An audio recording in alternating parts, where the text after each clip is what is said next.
victime. Et tu es en train de me dire que je suis une victime? Eh bien, ce n'est pas de ma faute. Ma mère est tombée enceinte de moi quand elle avait 17 ans.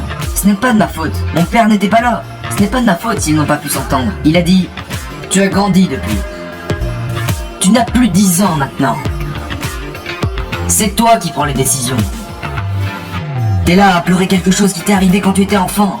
Tu n'es plus un enfant. Tu es un adulte. Tiens-toi responsable des choses stupides que tu fais. Crois-tu vraiment que c'est à cause de tes parents que tu joues aux jeux vidéo? Non, alors de quoi est-ce que tu te plains? Ok, ton père n'était pas là, mais ta mère a fini par se marier. De quoi est-ce que tu te plains? Il est allé travailler chaque jour. Il ne t'a jamais battu. Il ne t'a jamais abusé. Ta mère a fait tout ce qu'elle a pu. Alors de quoi est-ce que tu pleures? Tu as grandi dans une maison. De quoi est-ce que tu pleures? Quelqu'un t'a volé de l'argent parce que tu n'as pas fait ce qu'il fallait? De quoi est-ce que tu pleures? Personne n'est venu chez toi pour te tabasser. Grandis un peu. Principe numéro 2. Grandis et arrête de te plaindre. Ta professeure ne t'appréciait pas? Pourquoi?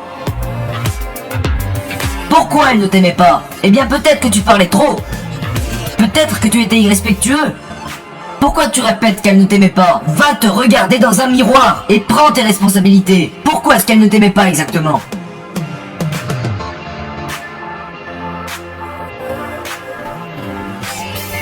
Donc j'ai commencé à travailler dur. Et j'ai réalisé que j'étais un Afro-Américain et de ce fait, je devais obtenir un diplôme, un doctorat, afin de pouvoir faire ce que je voulais faire. Et devinez quoi? J'ai dû me lever, même si c'était dur.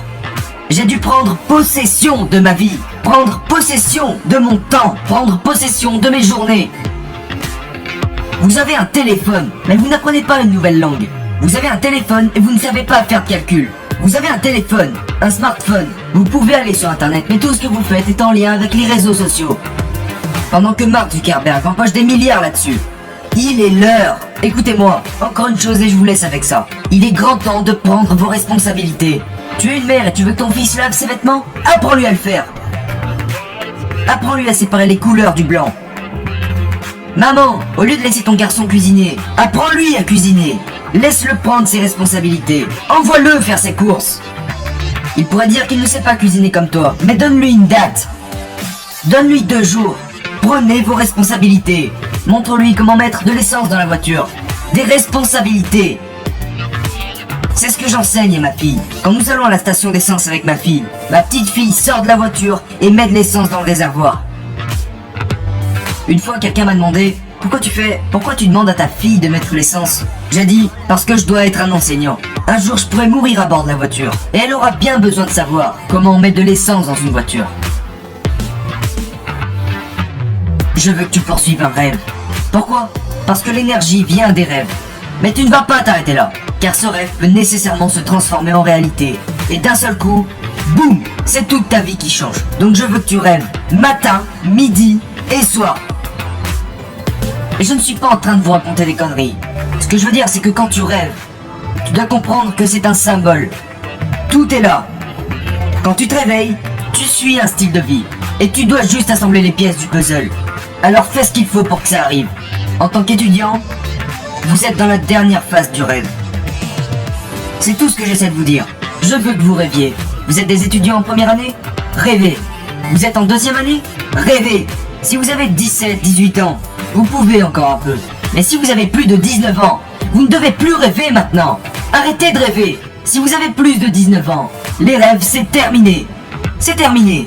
Maintenant, c'est du concret.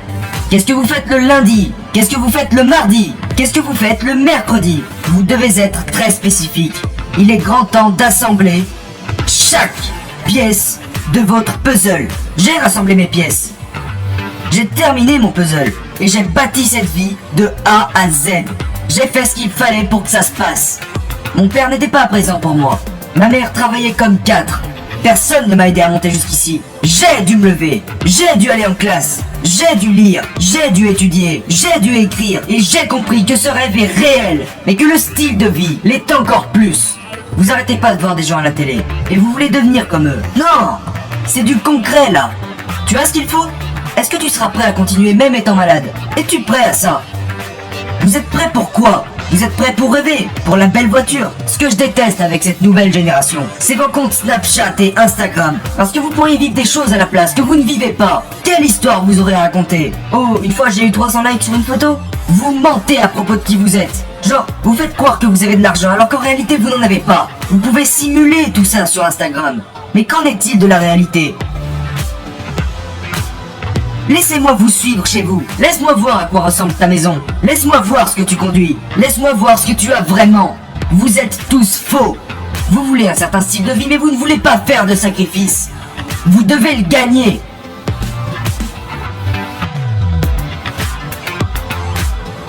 Si nous perdons, nous travaillons. Si nous gagnons, nous travaillons. Regarde, si nous sommes malades, nous travaillons. Si tout va bien, nous travaillons. Si nous sommes riches, nous travaillons. Si nous sommes pauvres, nous travaillons.